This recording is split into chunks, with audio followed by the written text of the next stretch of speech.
Ballard Church. I'm so excited you decided to join us today. We're diving right into the message this morning because we got a lot to cover and it's going to be a great one. If you're brand new with us, my name is Lance and I'm the pastor here, and I'm so glad you decided to check out Ballard Church. In fact, you picked a really great week to do so because we are kicking off a brand new series and we have a few exciting announcements coming just for you. The first one that I want to make sure to get out of the way is, with everything moving and shaking in our community and in this area, this country, and really the world, we've been thinking as a team, we've been having great conversations, we've been asking some medical experts, and we feel like it is safe to jump back to in-person services starting March 7th. So mark your calendars right now. March 7th, we're going to be returning to an in-person service at 10 a.m. Sunday mornings, and I cannot wait to see you there. Obviously, we're going to be taking all the necessary precautions to make sure it's a safe environment for everyone. So mask up, we'll have hand sanitizer ready.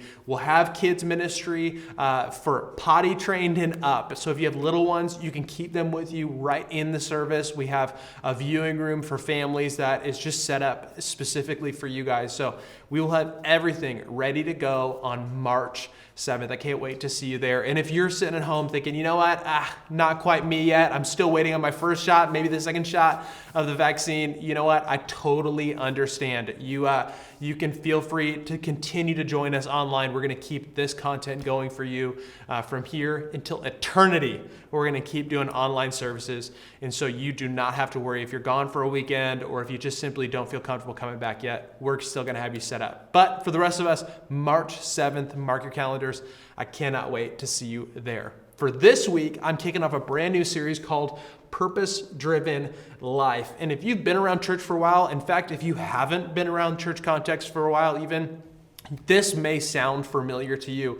I'm actually basing this series off of a book that was written nearly 20 years ago by a pastor named Rick Warren out of Southern California. And man, Pastor Rick is an unbelievable communicator, great pastor, leads a church called Saddleback Church. And about 20 years ago, he wrote a book called Purpose-Driven Life. And this book, this is crazy, it really took off. In this time, it became a sensation around the country and around the world. It's been translated to many different languages. It, in fact, today stands as one of the greatest selling books of all time. I mean, I'm not talking just Christian books, like all books, and it swept the nation. And what I love is that certain things don't age well after 20 years, right? Like nobody's holding on to their VCR still today and dropping in a VHS tape and rewinding it, but certain things do. And the conversation around purpose, man, it's timeless. It's something that we can never get over. People are still asking the question, what am I here for? Like, God, why did you put me on this earth? Like, what is happening? What purposes do you have for me? And what's interesting, and I want you to note, just to get out of the way right away, is that each of us as human beings have a unique identity. We each have different personalities, different traits and characteristics, different ways that we grew up and experienced the world. I totally understand that. We all have unique goals and for our life, but what Rick would suggest, and really what I would stack hands on with as well, that the Bible would teach, is that we all share a common purpose.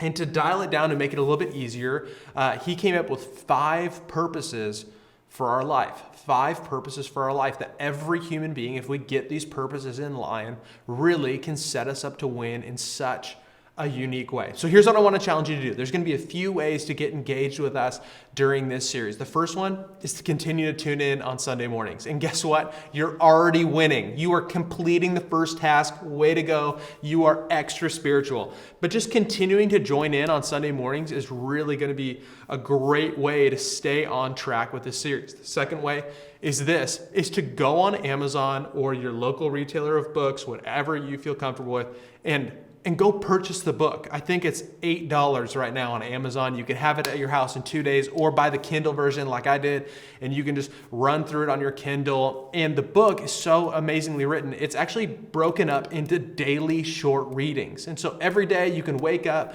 start your day or end your day, maybe sneak it in at lunchtime, and just take maybe 10 minutes and read through and just learn a little bit more about God's purposes for your life. If you start reading on Monday, we will finish up together at Easter. And if you jump in later on, I won't tell anyone. It's okay. Like, it's fine. You can jump in later on and even read 2 of the tiny chapters a day. It'll just stay between you and me. So I would challenge you, as the second option, is to jump in and read through the book yourself. And the third option is where I'm really going to camp out today. The third option is to join a group. The third option is to join a small group that we're going to be providing here at Ballard Church, a number of different small groups at different times that meet throughout the week, all over Zoom. And the way that we're going to ask you to do this is just to make a commitment, sign up, and for the next 6 weeks leading up to Easter, be a part of a group. You'll have this whole week to sign up for them, and they'll actually start the following week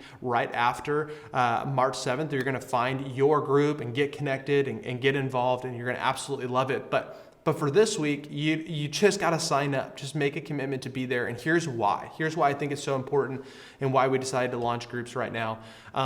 Is because in the book, Pastor Rick Warren talks about a ton of different reasons how we can find our purpose. But the thing that kind of catches all of them is we have to be engaged in community. In order to fulfill our purpose, we have to be engaged in community. Really, the Bible sets forth this challenge to us to love God and at the same time love people. And it's really hard to love people when you're not around people. And I get COVID-19 has posed a lot of challenges with that, but there are so many reasons that we need to be in community. In fact, the Bible 56 times mentions the phrase one another.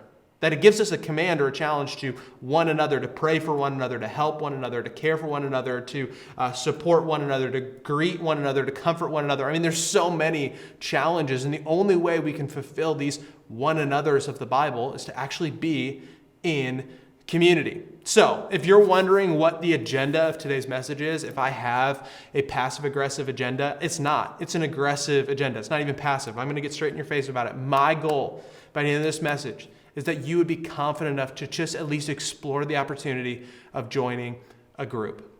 And you know what? If you say, Lance, I don't want your groups, I don't want to do it, start your own. You can start a rogue and rival group if you're feeling really rebellious, and you guys can work through the book together on your own. You can be the leader of that too. But I would just challenge you to get in community. And here's a few reasons why community is so important. Community gives us a place to, first and foremost, have fun. We need to have fun in our lives. Isn't that the truth? Like, you and I both need to have fun. And I think in church, if we don't get this right away, we skip over it and it just becomes a thing that we fall back on later on, or ultimately sometimes we forget about. It says this in Proverbs 17:22, a joyful heart is good medicine, but a crushed spirit dries up the bones.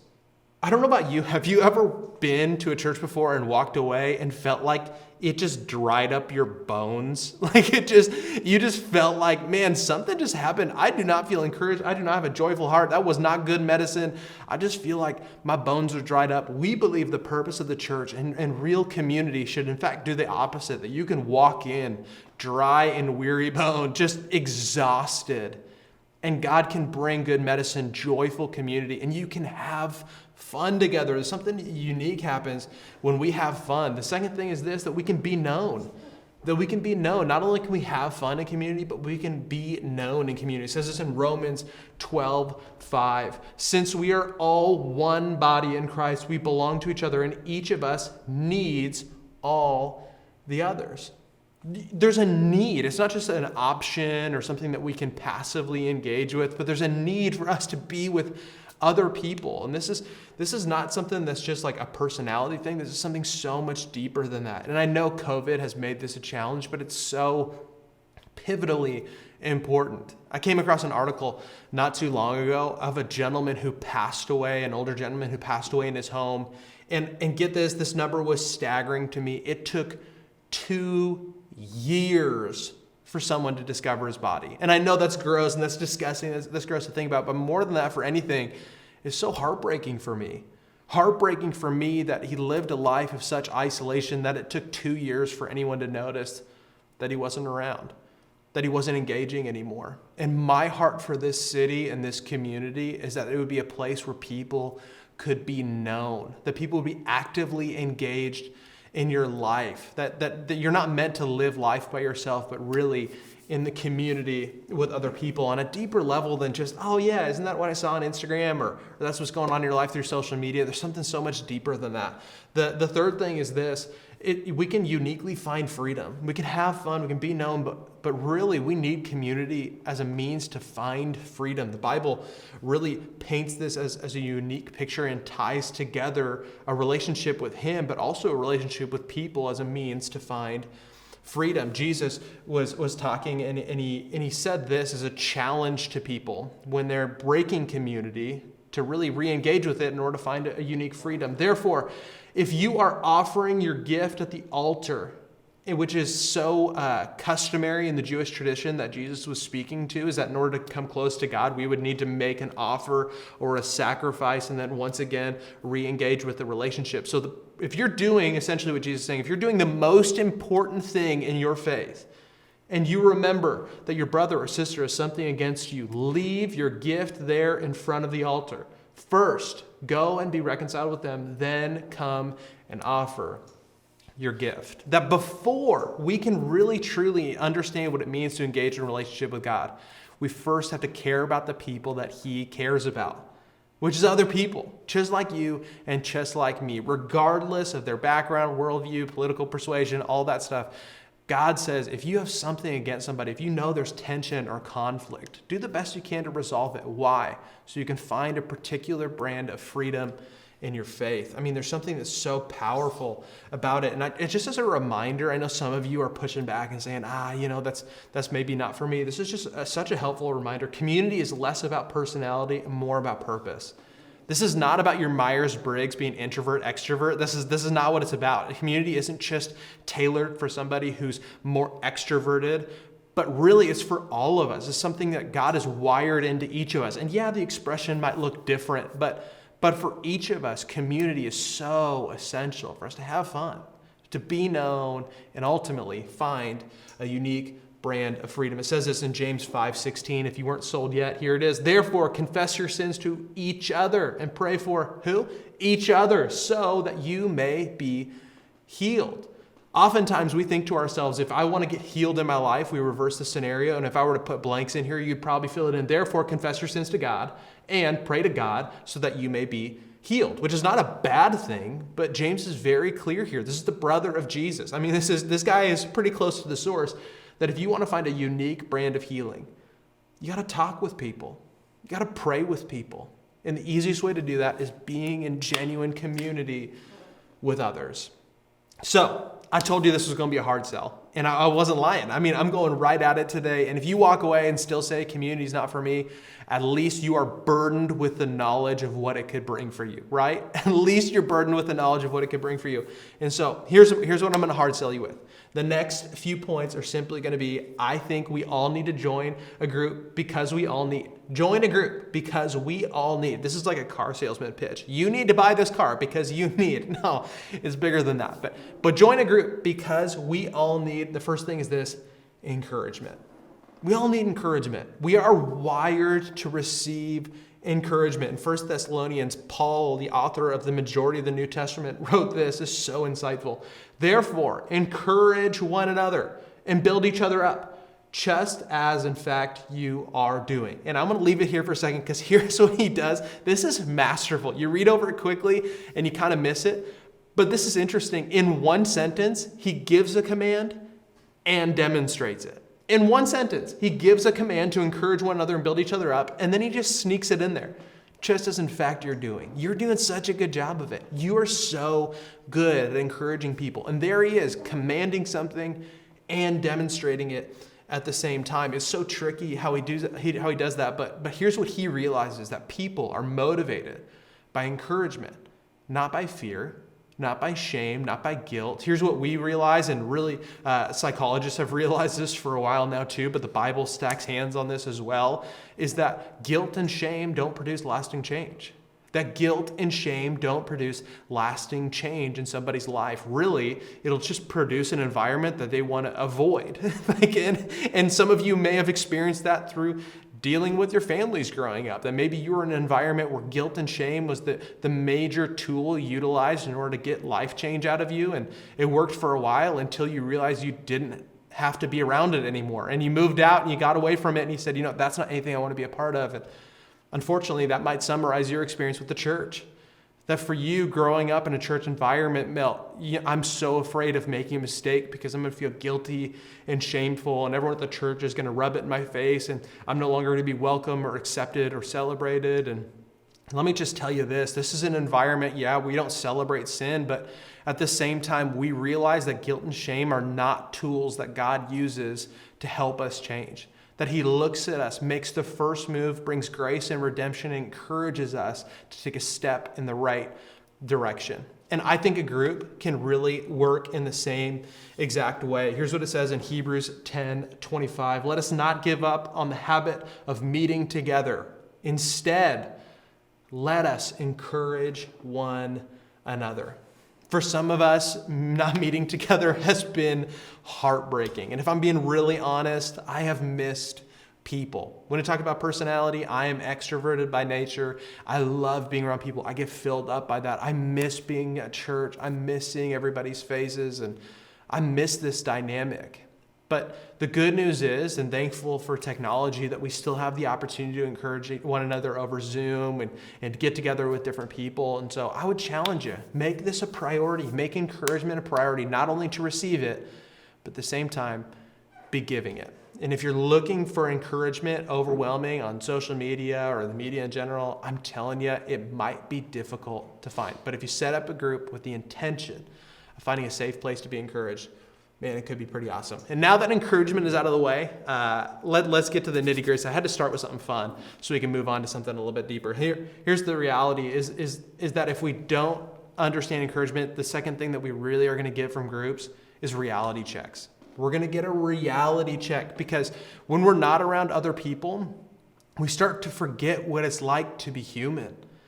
It helps to temper our perspective that when I'm simply scrolling through social media or watching the news, it's so easy to dismiss someone's intentions as negative or evil or something terrible, and understand, man, I'm simply judging you by your actions. But when we're in community, it gets a reality check to remind us that people are people.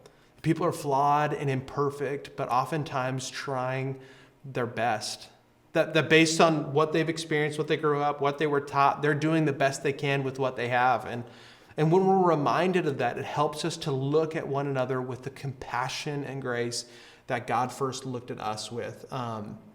It reminds me of the times in my life where people have needed to step up and step in and simply say, Lance, you know what? You may not have it all together. You may not have it all right, but let's look at reality of what's happening in these situations, and let's really step in a way that makes sense. Proverbs 28:26 says this: only fools would trust what they alone think.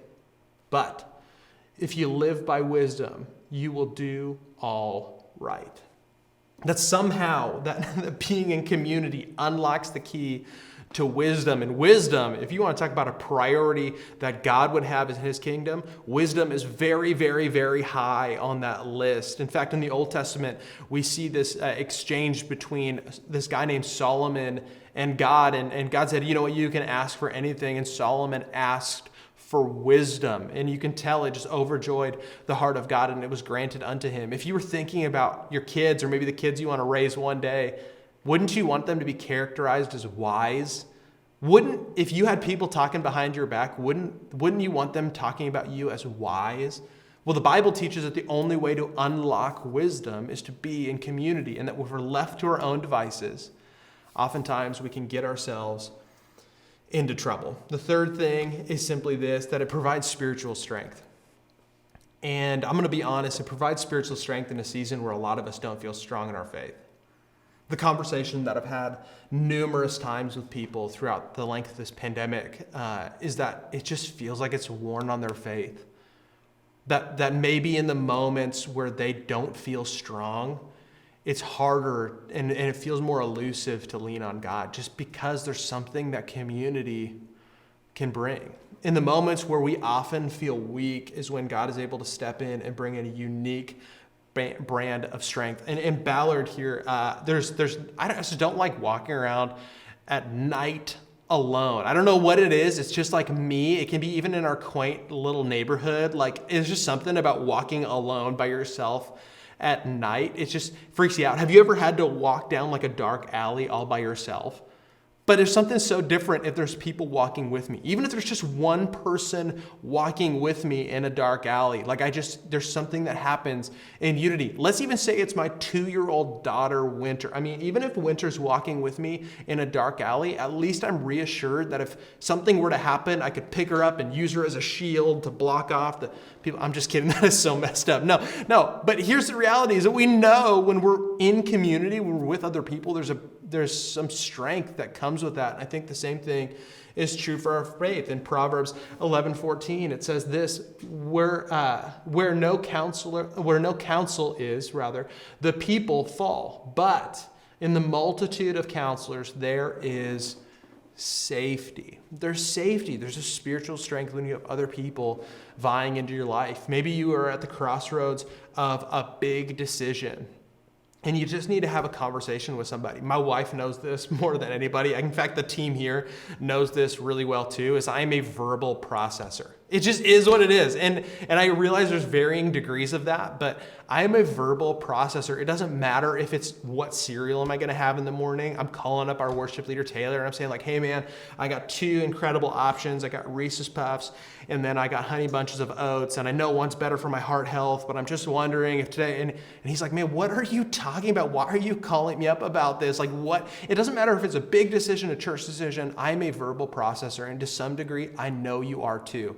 And in fact, if you are not, if you would say, you know what, I don't like that, I keep my decisions close to the chest, maybe there's a certain brand of security and wisdom that can come only from wise counsel of other people, surrounding yourself, who are maybe strong in the areas that you might have some blind spots. I like to put it this way, is that the only person who can tell that your taillight is out is somebody who's driving behind you. And maybe you need some people around you in this season to remind you of the things that you can't see yourself. In the prison system, they know that the biggest punishment that you can give somebody is solitary confinement, because there's something that happens in our mind when we're left to our own devices and we're left alone without the counsel of others that just was not intended for us. And I think that's so clear in Scripture. And the last thing that I think community can give us, and I wish we could end this one with like a really big upper. Maybe I should have put encouragement at the end so we could end on a really high note, but come on, I know you guys, we can be more honest than that. And here's the simple reality of point number 4 that I want to make sure that we know that groups can bring us is challenges. It's challenges. And I've probably asked you this question before, but I'm going to ask it again. Who in your life can bring difficult or challenging news to you without you getting defensive? And if just me saying that got you a little bit defensive, that might be a red flag that there's not somebody in your life. But really, no. Don't just think, oh, there are people. I want you to name them. Name at least 1 or 2 people who can bring some challenging news to you, who can call you out when you're not at your best, who can look at you and say, come on, you're a better dad than that. No, you're a better friend than that. No, I get why you would feel that way and you'd feel justified in it, but I think you're a better employee than that. You want to be categorized as a better boss than that. Like, come on, you can do better. That's not the way that you want your sons or daughters to follow in your footsteps one day. Is there somebody in your life who can look at you in a loving, compassionate way and tell the truth? There's this incredible correlation that the Bible brings together between truth and love. And a lot of times we are very quick to tell the truth, which is great. But are we doing it in a loving way? And if we can have people in our lives who have our best interests at mind, who you don't question their intentions, and they could look at you and say, hey, come on, I want to challenge you to be better. I think you have something better in you than that. And I know it can be hard. I know it can be hard to hear, but I really think that there's something inside of us that uniquely gets unlocked in community. I know it this way because I've talked with a lot of people about their faith and how maybe they got engaged with church or how they started following Jesus. And you want to know a story I've never heard before? I've heard a lot of just wild stories from all over the place, but I've never heard the story if I was walking alone in my own life, I heard an audible voice from God who said you should open up your Bible and follow me. So you opened up the Bible and you read it cover to cover. And then you felt like, you know what, maybe I should go to a church eventually. And you walked into a church and you told the story, and then you had known everything about the Bible and you totally figured it out all on your own. I've never heard that story before. And my guess is that your story doesn't look like that either. That your story looks like mine, where someone invited you.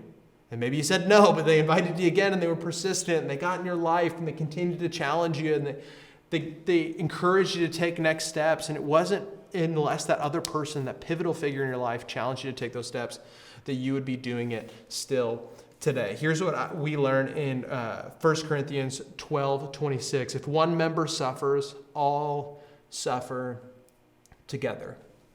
And that unique brand of suffering can only happen when we're connected and united in the cause of Christ, when we realize that this simple fact that you aren't in this alone, that in this world, you're not in this alone, that you have a church body that was designed to stand beside you. And in fact, you were designed to stand next to others, and in their hardest moments, be encouragement to them.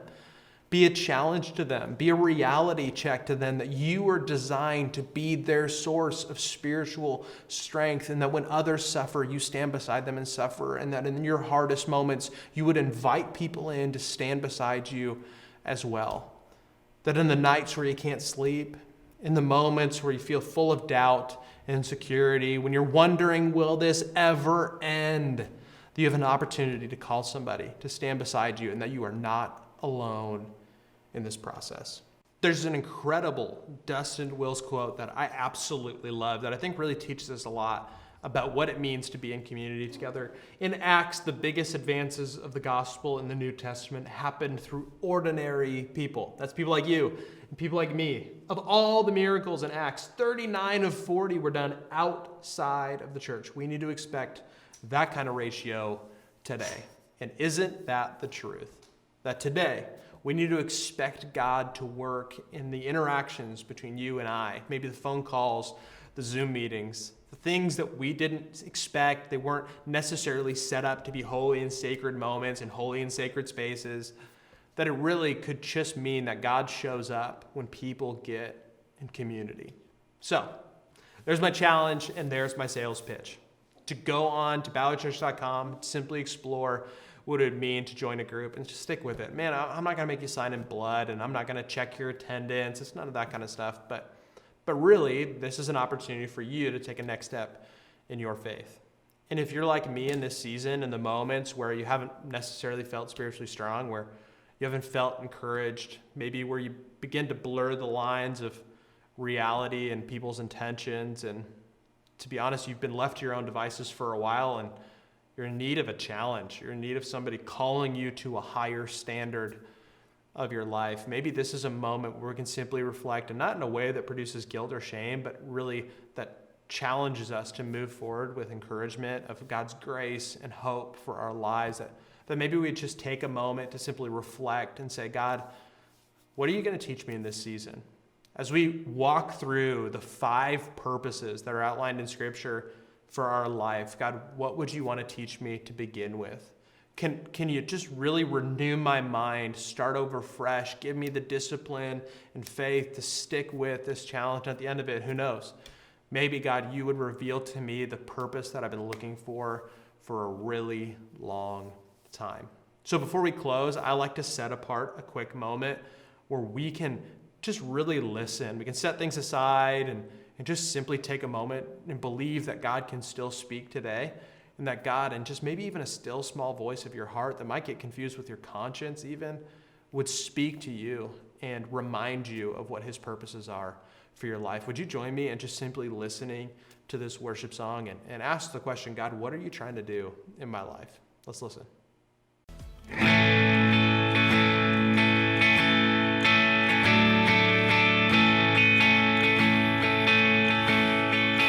I searched the world, but it couldn't fill me. Man's empty praise and treasures that fade are never enough.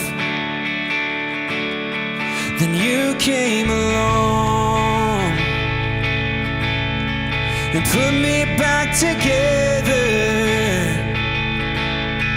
and every desire is now satisfied here in your love.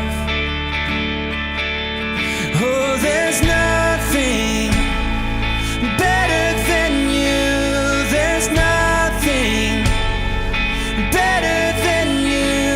There's nothing, nothing is better than you.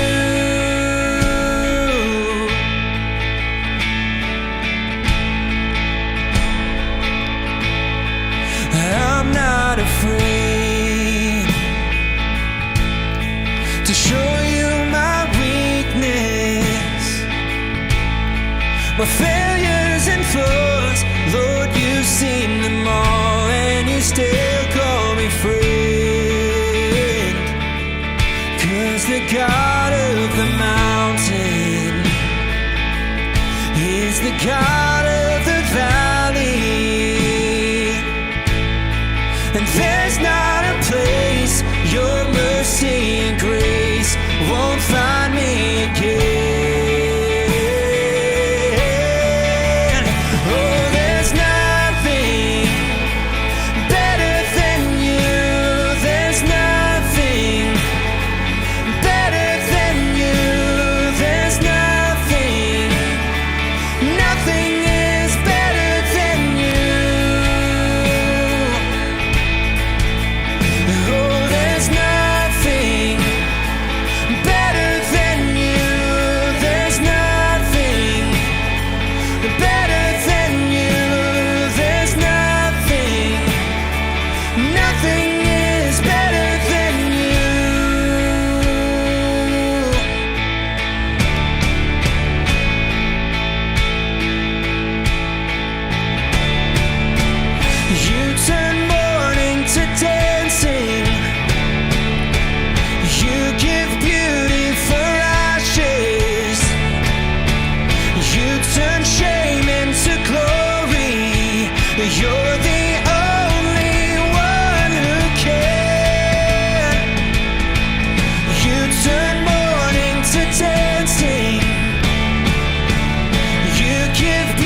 Man, I absolutely love that song. And as we leave, let's be reminded of what God is able to do and is still actively doing through the life of his people, his church, and you and me. As Dustin Wills would put it, just ordinary people trying to figure it out. Sounds like a John Legend song. I absolutely love it. But here's the reality. I want you to mark your calendars for these next few weeks. Make sure to make it a priority to join with us on Sundays, on Mondays, whenever you have time. Jump in and make sure to catch up on the message. Second thing, order the book. Order the book. I don't get a plug for it. This is not for me. This is nothing like that. I really just think it could change your life. And I think it'd be neat for all of us to kind of be in alignment this season as a church, reading it together and rediscovering our purpose. And the third thing that I want you to do is just go over to our website and just look at the groups. See one that picks a good time for you. And I would challenge you, go into the groups tab, click it, pick one, and just put in your information. And just sign up. Again, you're not signing up in blood, but what it'll do is it'll give us an opportunity to follow up with you, get you engaged, get you connected. And I cannot wait to see you in person March 7th. All right, all that out of the way. God bless you. Have an absolutely incredible week.